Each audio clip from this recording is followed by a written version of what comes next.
Hello, everyone, and welcome to the 12th installment of the Fuel Injection Podcast. Today we have Steve and Scott here to talk about what you might want to consider when buying your very first car, and some options to consider as well. So, Steven, go on. What do you have? How you going? Okay, buying a first car. So it doesn't really matter, how old you are if you're looking at buying a car for the first time. It can obviously be a very daunting process, there's a lot of things to consider. I'm probably going to start first with the things you don't want to do. You don't want to buy something rare, right? If you've not owned a car before, so a rare car, or an expensive, like something kind of a bit, prestige is probably going to have some very expensive maintenance costs associated with it. And then of course you got things like parts availability. So that's going to lead me into basically what I'm going to suggest as, sensible first cars. So, people that are buying a first car, they obviously getting out on the road, maybe they haven't had a lot of experience. So it's good to have a car that's reliable, and it's good to have a car that isn't overly complicated, something that's not going to break the bank. And, obviously things that are easily accessible no matter where you live in the world. So for that reason alone, I generally try to steer towards most of the Japanese style cars are great as first cars. Things like your Corollas, your Camrys, what else is good? Mazdas, Mazda 3, Mazda Estina, Honda Integra, Honda Accord. A lot of those Japanese cars, they tend to be very reliable. There's a lot of parts available for them. They're not terribly expensive to pick up. You can usually pick up pretty good examples. The other benefit of that is a lot of JDM people that are really into their Japanese cars, they generally tend to take care of them because they're normally gearheads like us. So that's a good thing to look out for. What you also want to look for is, if you can, a good service history. So most cars have a logbook in their glove box or under their seat. So when they get serviced, normally the mechanic will write in there what they've done, at how many miles or kilometers. So that's another good thing, is check for a car that's got a good service history, so you know that they're mechanically sound. So they're sort of the things I look for a first car buyer. Something that's not going to empty their pockets, but something that is reliable. Driving's supposed to be a fun thing. And if you buy a car that's not reliable, if you buy a car that might be rare or a bit something that's a bit temperamental, it's going to affect your experience. You might have a negative first experience, and that might put you off it. So it's a good idea to pick a car that is reliable and something that is easy to get parts for. Yeah, because you want to spend time in the car driving it as opposed to spending time underneath it, fixing it, or taking it to the shop to be fixed. Exactly. We're not be able to enjoy it. Yeah, don't buy a Jeep.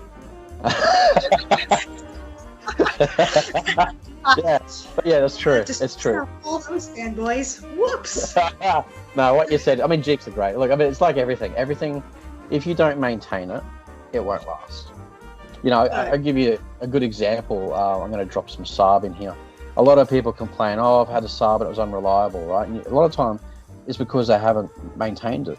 I'm not saying that they don't, not all of them don't, but sometimes they don't realize it. Like you got to service that thing on time, and you got to make sure you use the right oils. If you're not using, say, your car, this is the other thing when considering a first car, you got to make sure that when you are servicing it, you're using the right products for that car. If you've got an engine that needs a synthetic oil and you're putting a mineral oil in there or a semi-synthetic, you're going to get a sludge buildup problem, and that will ruin most engines. But this is especially so with Saabs.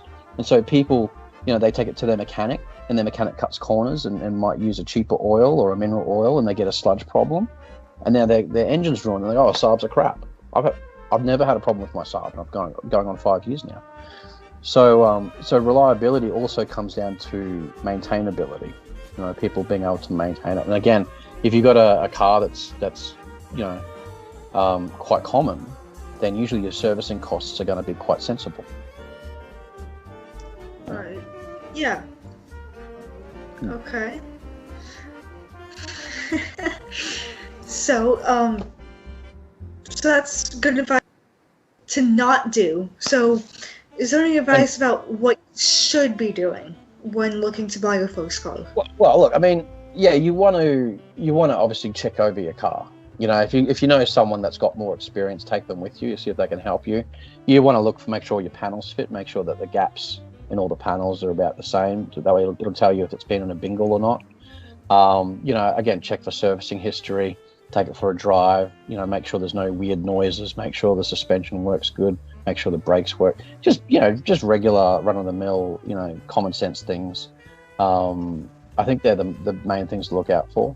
You know, when you're buying a car, there's a lot to take in. When you're buying a car, it can be a bit overwhelming. So take it slow, you know, write yourself a list of things to look for. Do some research on the car you're thinking about buying. You know, if you're thinking about buying an MX-5, do some research on the MX-5. Find out where the problems are. If you've got a soft top, that might be something that needs replacing. Maybe the soft top is a bit tatty, you know. So things to consider, just do some research and take your time. Drive a few cars, you know, test a few cars out. See what you like. Good to know them. Yeah. Yeah. Yeah. In America, I mean, America tends to get a lot of different cars than, like, we don't get a lot of American cars here. But so I imagine there's, you've probably got some good examples of first-time cars that Americans can look at. Yeah, and you've mentioned some of them, you know, Honda Accord, Camry, Corolla, you know, like the typical JDM stuff, but also some American-made cars. And I know you said Jeep before, but actually, and it is true, if you maintain it, the Jeep will last.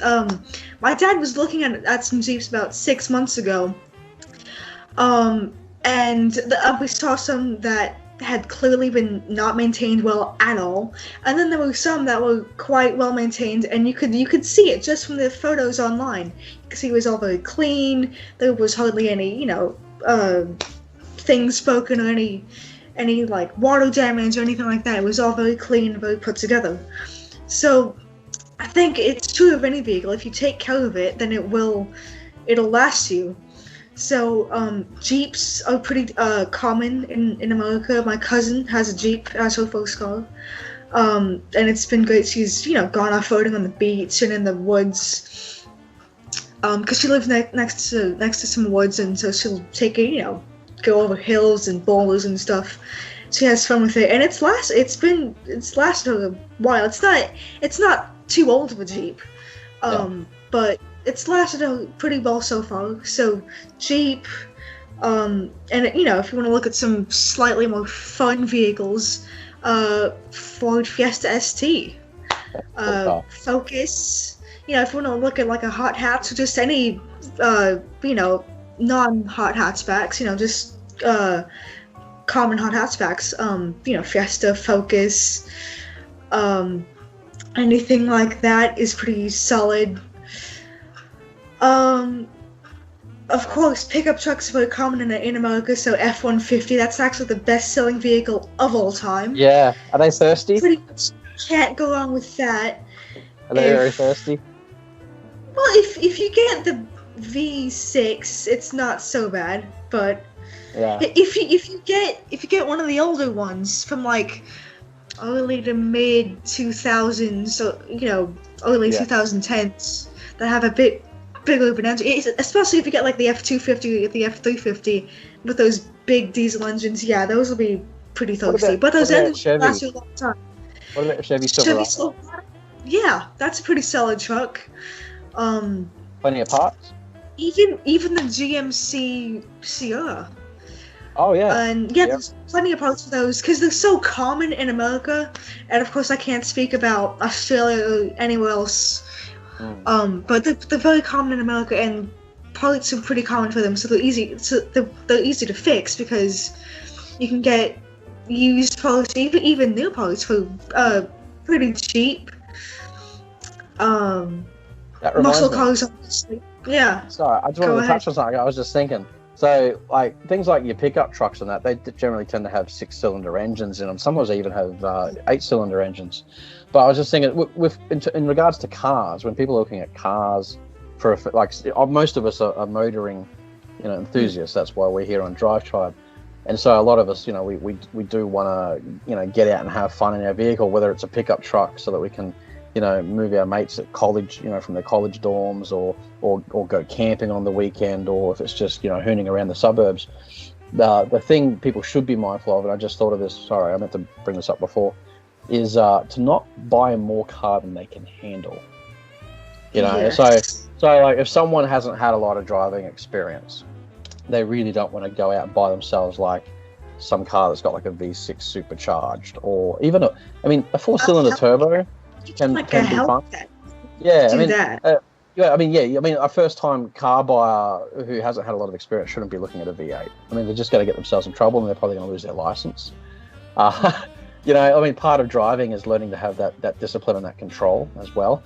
And it's there's a lot of skills that need to be perfected in a vehicle, because again, we're looking at this thing. If a vehicle isn't driven properly, if it's not driven responsibly, you're looking at a 2-ton weapon. It kills people. So people need to be mindful of that. So if you don't have an experience, you don't really want to get behind a V8 as your first car. 4-cylinder turbos can be fun. Some can be quite powerful still. So that's something to consider though. But I just wanted to bring that up while we were talking about the pickup trucks, because pickup trucks are fine. They have big engines, but they generally make a lot of torque. But they're slow revving engines. They're not going to put you into a power pole at 200 miles an hour. Right. They're not going to put you in a ditch. So yeah. They're not actually that quick. The big engine is to get a lot of torque to haul stuff, not for speed. But it's not an RS6, right? It's not a V6 twin turbo thing that's going to take your head off. Exactly. Yeah. It's purely for torque, so you can haul stuff and use it as a pickup truck. Yeah. To move stuff around. Exactly. So that's a really good point. So there's a lot of cars for people to choose from as a first car. Like if you're looking for something reliable and sensible, obviously you got your very broad JDM market. You got your things like your Honda Civics. They're great cars. They're bulletproof. They're going to always be something that's going to be even maybe slightly collectible going into the future. Again, like you said, your Hondas are great. Honda Accords and Integras, very reliable. Most of your Hondas are good. Pickup trucks are great option. They're versatile. They're very pragmatic. You can do a lot with them. Can't go very fast around a mountain road though. No. Unless you slam a turbo on.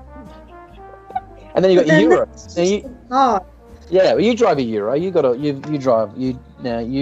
you been driving now? A year or two, haven't you? Yeah, well, technically since I was about 7 or 8, because I have a golf cart, but I actually on the road. Keep it on the road. I've officially been driving with like my license and stuff. Yes. For about a year and a half now. Okay. Yeah. And you I know you're very fortunate to be able to drive your dad's Jag, which everyone on Drive knows about. Because it's a Jag. But you drive your mum's 6 a lot. I do almost every day. Yeah. So how do you find? You haven't really bought your first car yet, and you've been very fortunate to have parents that have really nice cars. So if someone was going out to look at our first car, and they were going to drop some cash on an Audi, say like an Audi A4 or an A6, for example, what's been your experience driving the A6? I've found, I'll be quite honest, it's a lot better than people would expect. It is much, much more fun and much peppier than people would expect. Because they think, okay, it's an executive saloon car. It's mainly bought by, businessmen or more affluent people who don't necessarily want a peppier, sportier, more fun and engaging vehicle. But it is quite engaging, because they put, at least in the one that I have, the turbocharged 4-cylinder. It's the engine out of the VW Golf GTI. Yeah. So it has some hot hatch heritage and some peppy, petrol-heady kind of speed and fun aspects about it. So it is quite fun. And then we have that semi-automatic gearbox, the Audi Tiptronic. So you can almost not quite obviously, but you can almost feel like you're driving a manual, because you get it's not. It kind of is, because you can change gears. It's sequential. You can change gears still, but if you want to cruise, you just put it in auto and cruise. Yeah, you can just put it in drive, just cruise. Either way, I've driven it both ways. It's quite fun. It's a nice place to sit in, also. It is. Yeah, and just talking about the design, it's almost like a Volvo, because the wood is very nice, very smooth, and and the Audi, the infotainment system, the Audi MMI is quite. It's very elegant. I'll say it's very elegant because the way they've integrated it into the dash, it's all very seamless. So it's almost like you're sitting in this kind of like space age lounge, but you've also got a lot of tech, and you've got a fun engine and a fun transmission to play around with. And So German all of engineering. that, and German engineering, and it's quite reliable. All of that combined makes it honestly almost the ideal vehicle for not just first vehicle, just any vehicle for anyone of any It's a good all-rounder. age to, just anyone. It's quite and maybe you can call me biased because I've had one and I've quite enjoyed it, but it's just my experience. I've liked it a lot. So yeah. You're not alone. My mum had an A4. She had an A4 turbo, 2-liter turbo. She loved it. I mean, she only sold it because she scared herself. That's all. She used to, but honestly, really reliable cars. And I think, I'm probably going to use that as my segue now to talk about fun stuff, because I mean, okay, look, people buying a first car, and people that are just getting out on the road for the first time, look, it's they're doing it because they want to have fun too. It's meant to be a fun experience, and I mean, the truth is, you can have fun in a Corolla. You know, you don't have to be in a Supra to have fun driving. I mean, you know, you find yourself on a nice mountain road out in the countryside or something, getting into the twisties, just being in the moment. You know, getting through your gear changes, listening to the car, feeling the road through your steering. To be a driver, it has nothing to do with your car. It has to do with you being in the moment. And you can do that in a Corolla.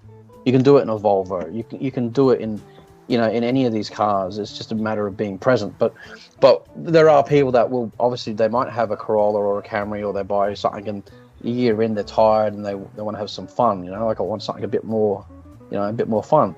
So what can we look at? What are fun first cars that won't break the bank? You know, that are relatively you know, reliable. So things like your MX-5s, great car. Yeah. I mean, how MX for that? Lovely. Yeah, absolutely fantastic car. I mean, Mazda, again, Japanese quality. There's many parts available. Any of your Japanese cars, it's a huge market. So the markets, no matter where you live in the world, the markets are saturated with Japanese stuff. So you're able to get parts from. So MX-5s are great. Toyota Celicas, they're going to be collectible someday. Some of them are already collectible. A lot of those Celicas, you got 2-liter 4-cylinder. You got you know, manual gearboxes if you want to get into your gear changes. What's another good one? So Vauxhall, Holden, they do like the Vectra and the Astras. Now, the Vectra's a great car, really reliable car. Parts are available for it everywhere. They're really dependable, great cars. They're just boring to look at. Holden, the Vauxhall Astra, they had an SRI version back in the early to mid 2000s, which was a turbo, 2-liter turbo. Fantastic machine. Front wheel drive, a little bit of understeer, but a fantastic car, like really dependable, strong engine. It's the same engine that's in my Saab. Really good, great little driver's car, a little hot hatch. If you want a hot hatch, Vauxhall Astra Turbo, beautiful car. Just be aware it's a turbo, so I mean, if the turbo goes at some point, there's going to be, you know, costs involved. So that's the other thing I look at is when you're looking at a fun car, you know, turbos are fun, but turbos also can mean more money eventually, right? Yeah. Turbos can be expensive to replace and service. So you got your Ford Focus, naturally aspirated, not forget like the racy stuff. No one's going to drop 45 grand on their first car. I don't know, maybe they will. But Ford Focus is a great. We were talking about Celicas. Steve Jobs' son, maybe, yes. I mean, yeah. Hey, and another great car. I'm a big fan of the Lexus. So like the IS series. Okay, so your IS 200, your 300, the 250, I think is a really good car. The 250, you got a V6, so you got that beautiful, smooth revving engine. You got a rear-wheel drive. Okay, and again, it's the Japanese version of an executive saloon. The same way that Audi does an A4, the same way that BMWs, you know, do, some of their like 3 Series and 5 Series. An executive saloon isn't just a boring car. So executives work all week and then they go out on the weekend and they want to hit the mountain roads and have some fun. That's how they blow off steam. So executive saloons typically also tend to be very good drivers' cars. And the Lexus, that's what a Lexus is a lot of the time. It's very much a sporty executive saloon. And so the IS 250, brilliant car, beautiful. It's a driver's car, a V6 rear-wheel drive, and it's a Lexus. So you got the reliability. They're bulletproof cars. And it's a manual, yeah. Sorry. It's a manual transmission. Well, they have them in a manual, but they also have the Tiptronic with the flappy paddles. Okay, so it's dual as well. Yeah. So it's the best of both worlds. I mean, and again, a million parts available for them. And they're not expensive. Here in Australia, I can buy an IS 250, like a mid to late 2000s model, with relatively, sensible kilometers on it. I can pick one up for $7,000-8,000, $7,000 or $8,000, still under 10,000. So like 5,000, 6,000 American. I don't know, but it's a lot of car for not a lot of money, And again, being a Lexus, yeah, and a lot of people that buy Lexuses tend to be, people that generally, they're working a job, they generally got some cash to spend. That's why they bought a Lexus. They want the prestige, they want the reliability, they want the name. You can guarantee they've looked after it most of the time. So you're probably if you're buying a Lexus, you're going to get a good driver's car that's probably got a good service history. So Lexus is one of my favorites. And also, like, for people that might, people that don't have a lot of car experience, but they like something a bit more old school. Maybe they want something a bit more classic. Look, any of your Japanese cars from the late 80s through to the late 90s, a lot of them are really good. They're great cars. They really are good cars. The paint can be a little thin. They can rust a little bit in places. So that's the thing to look for, is rust. But, going into stuff like Euro stuff, I'm a bit. I think the BMW E30 is probably out of the German stuff is a very reliable car. It's a classic. It's going to be, as the years go by, it's going to be worth more and more money, especially if you look after it. Great car. And Golf GTI, classic hot hatch. You can still pick them up for sensible money. Yeah. So, I mean, there's just, the other thing is too, people want to look at cars that, if you're buying a car that's common, a car that's widely available, it also means that there's other aftermarket parts available for it. When you buy an odd car and you have the car for a while, you want to do stuff to it. Maybe you start getting into modifying, maybe you get into tuning. Some of the odd cars can be really difficult because there's not a lot of bolt-on stuff for it. So, things like your Lexuses and your Toyotas and your Mazdas and even like, your Audis and that, they've been on the market for so long and there's so many being sold that there is so much available in the aftermarket world for them. I mean, Lexus, the IS series, IS 250, we're talking about a car that can make about 400 Nm of torque. We're talking about a car that can, at its most trim level, 220 horsepower, all the way up to 300 horsepower. And that's without modifications. So, I mean, they're great cars to start at. It's not a lot of power that you're going to get. I mean, it's enough power to have fun, but it's not like a 500, 600 horsepower monster that's going to lose your license or wrap you around a power pole. But you can grow with the car. And as you get more experience and you get to know the car, if you want to add things to it, there's stuff available. So that's another thing to consider. Right, yeah, you want to start with something that you can add to, not something that's so big that you're like almost afraid to add to it because you think, oh no, what's going to happen if I get too out of my comfort zone? You can easily get a nice comfort zone, and you can play around within your comfort zone and not spend too much money depending on the vehicle, and also not feel unsafe about it. Exactly. Yeah, exactly. And that's the thing. It's meant to be a fun experience, but you also want to survive the experience so you can continue doing it into the future. You don't want to crash into a pole at 50 miles an hour. Yeah, and that reminds me of another point. So a lot of people will rag on Volvos. Like here in Australia, people give Volvo a hard time because they think all the oldies drive them. Right? It's like, it's a safe car. Volvo's wicked cars. Like the S40, the S40 comes with a very, very reliable 5-cylinder engine. The 5-cylinder engine's great. It's smooth. You've got virtually the power of a 6-cylinder, but it's almost as compact as a 4-cylinder. So it's not a huge car. They come with a turbo or without a turbo. And some even come with all-wheel drive. But they're one of the safest cars in the world. I mean, they've got 6 million airbags in them. Well, maybe not 6 million, but, you know, they're exceptionally well-built cars, you know. That's another thing to consider, is if you haven't had a lot of experience, look, you know, having a safe car is always a good thing. So, again, check your tyres when you're buying a car. Make sure they've got good tread. You know, if they don't have good tread, that's something you're going to have to replace. So you're going to have to talk their price down. But again, airbags are always a good thing to have in today's world. There's more and more cars on the road, and sometimes there's a lot of unsafe drivers out there. So having airbags is a good option. So, you know, yeah, modern. I think that's always a good option. Yeah. Preferable. Yeah. It's always a good thing to have just in case. It's like seatbelts. You want to have it in case something bad happens.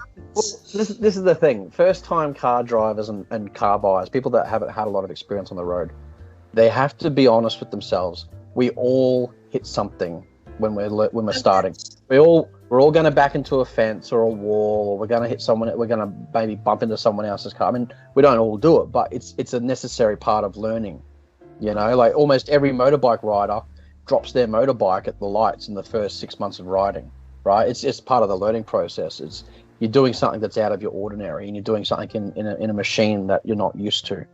So having, you know, you don't want to have something terribly expensive, because you're probably going to you're probably going to dent the bumper at some point, or you know, take your mirror off or something. It happens. So again, this is like keeping to a sensible budget. I think is a good thing. You know, again, everyone has to look at their own budget and what's affordable for them. But there's a lot of really good cars you can get for under $10,000. A lot of good cars you can get for under $5,000 if you shop around. You know? Yeah, I've seen plenty good, solid vehicles for less than $5,000. Even, you know, I've seen some that are only $2,000 or $3,000. So I was like, wow. I saw a few GTIs that were $2,000, $3,000, $4,000. Really? Wow. That's it. And it wasn't like they were complete shit boxes. They were genuine. They didn't have a ton of miles on them. They weren't completely, you know, they were well maintained. They were pretty well maintained. Yeah, so there's stuff about it. I mean, surprised. I think the other thing is too, I think in the Western world, like in America and Australia, European cars tend to get a bit of a bad rap. And I think a lot of the time it's because people don't maintain them all the time. You know, people might not service them on time. Like I said, there's a sludge problem, or parts. You know, parts might be a problem in some parts of the world. But for some reason, Euros tend to get undervalued, I think. And for that reason, you can often pick up nice Euro cars for decent money. But yeah, just look for those things I mentioned. Look for your panels, check your tires. You know, make sure the brakes work. Make sure it's got a good service history. Make sure it's not making any weird noises. Make sure it's not blowing any smoke. You know, you don't want a car that's blowing smoke. You know, that's an engine rebuild. You know, seat belts. Make sure your seat belts are in good order. Make sure your seats don't have springs hanging out of them. You know, so the last thing you want is to have a spring end up in your butt. You know, when you find yourself in a bit of a sticky situation. You know, it's like You don't have to go to the doctor and say, I need this to be taken out of my body, without wishing to get too gruesome on this segment. Yeah, but the point is you can pick up decent vehicles. You just people need to take their time, do their research, think about what they want from their driving experience, think about what they want for their money, and to have a certain amount of be pragmatic about it, you know. And you want it to be a good experience so that you can, you know, enjoy your first time having a car, not spending money left, right, and center, not having stuff break or fall off it. So these are the things that I think are really worth considering when you're looking at a first car. Yeah. Okay. Well, thank you so much for this advice and some good options to be looking at for people who are in that time frame that they're looking to buy their very first car. It's an exciting thing. Well, I haven't personally done it, but I've known people that have, and I will get to that point one day. And yeah, so good advice. Thank you so much for coming on. Always a pleasure. You're very welcome. Nice to be on. So please like, comment, and subscribe, of course, and see you guys next week.